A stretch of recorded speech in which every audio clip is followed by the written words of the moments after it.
Hari ni ni saya nak tunjuk ni macam mana nak buat kuah gula darat. Kalau kita buat menu ayam kapung ni, ayam dia kita nak buat macam mana. Jom. Terusnya yang kedua ni kena ada rempah ni.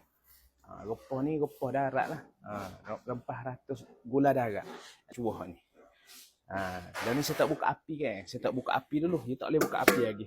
Yang ketiga kena ada air. Ni air jangan banyak sangat. Sebabnya kita nak cover dengan sate kan. So kita gaul dia dulu, bagi sebati, jangan buka api lagi. Ni style yang paling cepat, paling ringkas.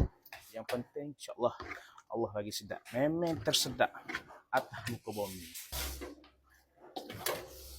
Agak-agak macam dia dah sebati, tak ada dah ketulai-ketulai kan.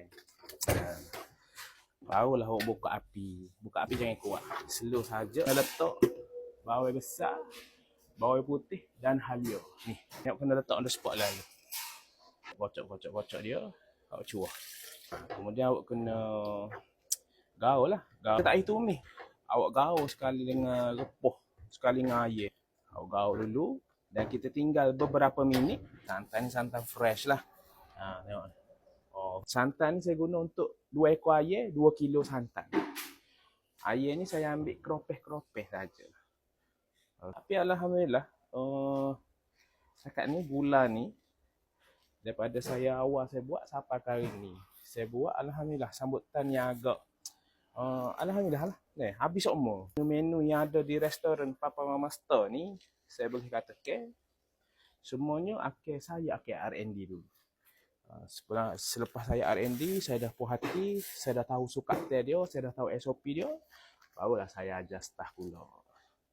Biasa macam tu lah. Jadi menu saya ni tiada resepi rahsia. Saya yakin rezeki Allah Ta'ala tu luah. Awak tengok warna dia gini dulu. Tapi bila dia dah gelegak, dia akan naik warna yang sangat comel.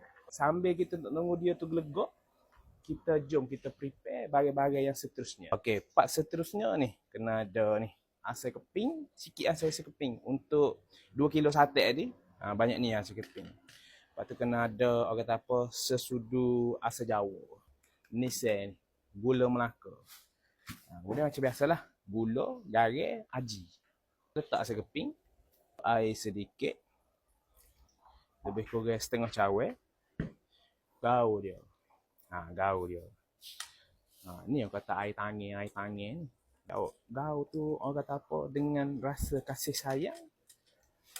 Yang penting as long hijau kita tu bersih. Awak tengok ni pemakaian saya hari ni.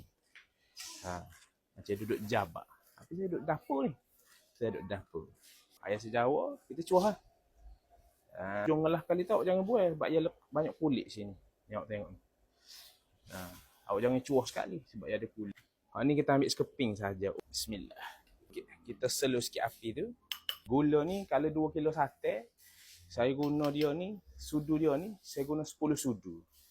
4, 5, 9, 10. Ni serbuk perasa. Serbuk perasa ni kalau untuk 2 kilo sate tadi, saya guna dia 4 sudu saja. 3, 4. Garam pula 6 sudu. 2, 5, 6. Simple. Dia mudah je. Patut tunggu gelegak, patut tambah sayur. Settle.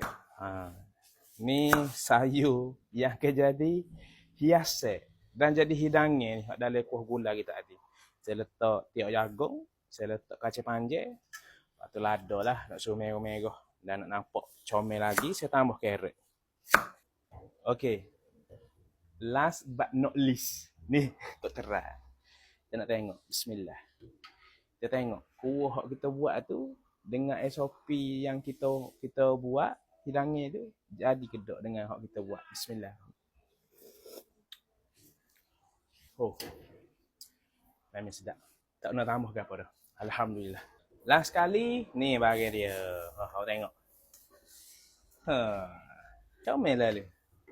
Dalam gula kita ada air, ada hijau-hijau, ada kuning, ada oranye, ada merah. Kepada si awak, hok nak makan air kapung darat berempah. Boleh mari ni. Dengan hidangnya kuah ni, makan ayam kapung panas-panas, boleh mari di restoran Papa Mama Store, Lakota Jeli. Yes, satu. Beres.